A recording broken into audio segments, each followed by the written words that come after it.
How do I do it all? The Brezza gives me the power. There is no one in quite as much spotlight as Rishabh Pant. The season where he's entered a new franchise, price tag pressure, the runs aren't coming, number 7 in the last game. I want to ask you from a batting coach perspective, whichever one of you wants to take this. How do you handle a player when he finds himself in this space?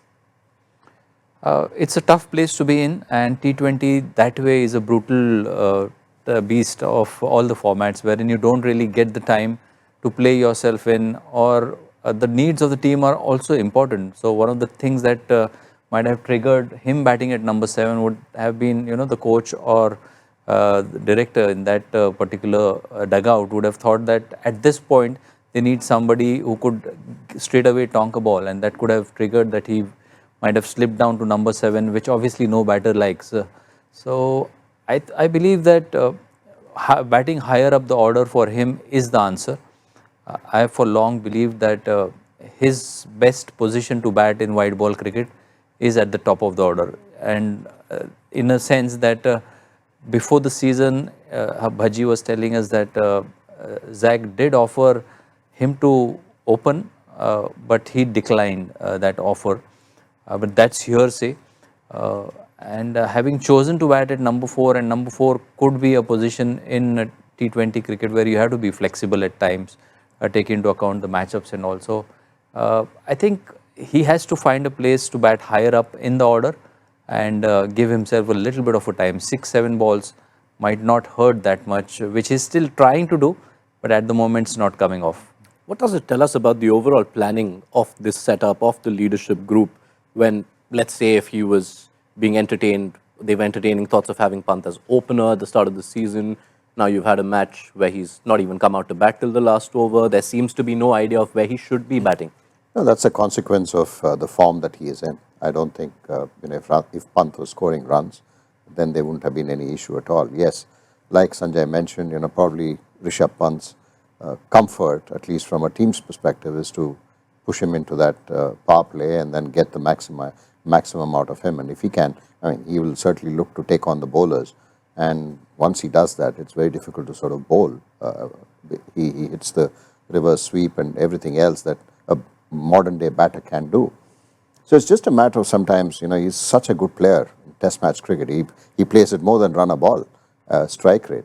Sometimes when you get into this kind of a format, in your head, you sometimes believe that you need to play that much faster, and hence you're a bit more keener, and that doesn't help to a batter. He's probably similar to someone like a Sehwag, who initially when he first came into the ODI setup, he felt that he had to score at a faster pace, whereas his normal pace was much faster than anybody else. So maybe Rishabh Pant needs to just realize that, look, if he bats normally, he will score at a faster pace. Then once he gets into that groove, then he can dictate the term. And I also believe that when he's batting well, he's looking to hit a lot more straighter. But that way you also give yourself a chance to succeed.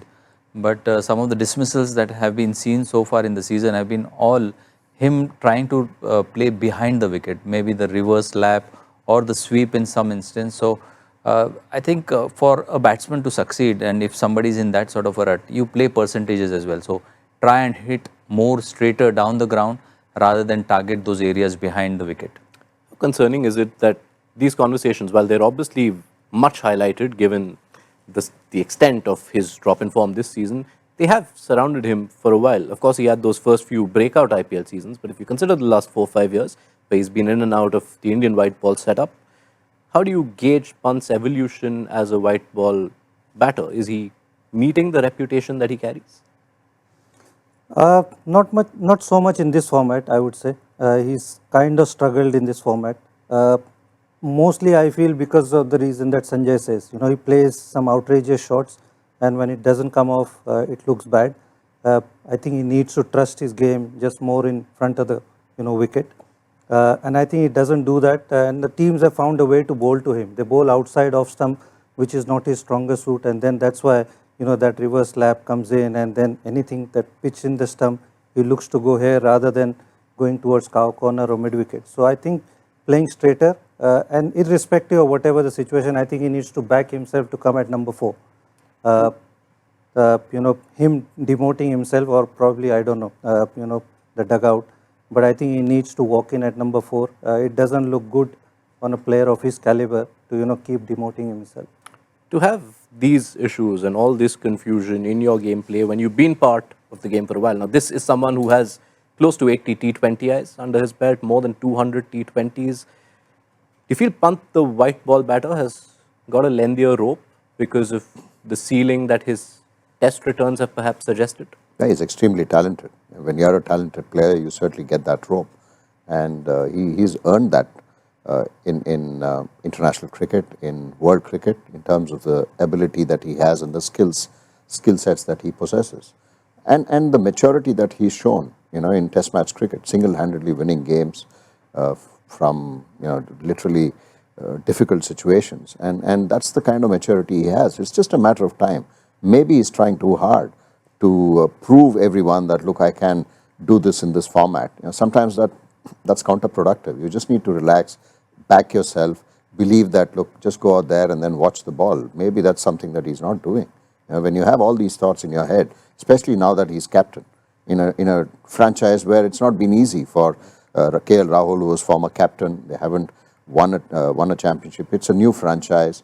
So there's a lot of expectations on him as a captain, as a leader, and he was bought at the maximum price at the auction. So all of these probably are going through in his mind, and the last thing that you want is all of this. You want to shut all of that out, focus on the white ball that's coming out at him, and that's all he needs to do. Trust his skills, which he's capable. I mean, he's extremely skillful. He just needs to trust himself.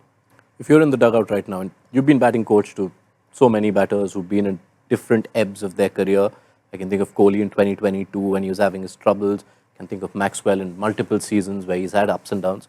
What would you be telling Pant before such a game?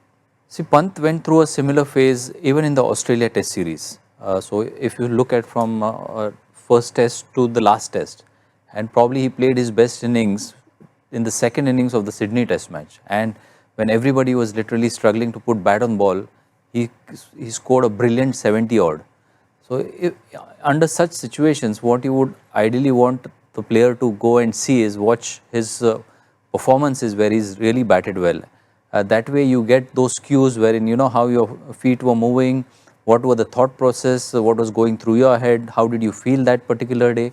So all those conversations can certainly transport the player in that zone where he feels that he is capable of performing. So from that perspective, I think it's a lot to do with the mental makeup and the thought process rather than going out and hitting a lot of balls. So I think that could be one of the ways wherein if I was there, I would certainly ask Rishabh to target straighter boundaries and watch a lot of his memorable innings that he's played so far in his career.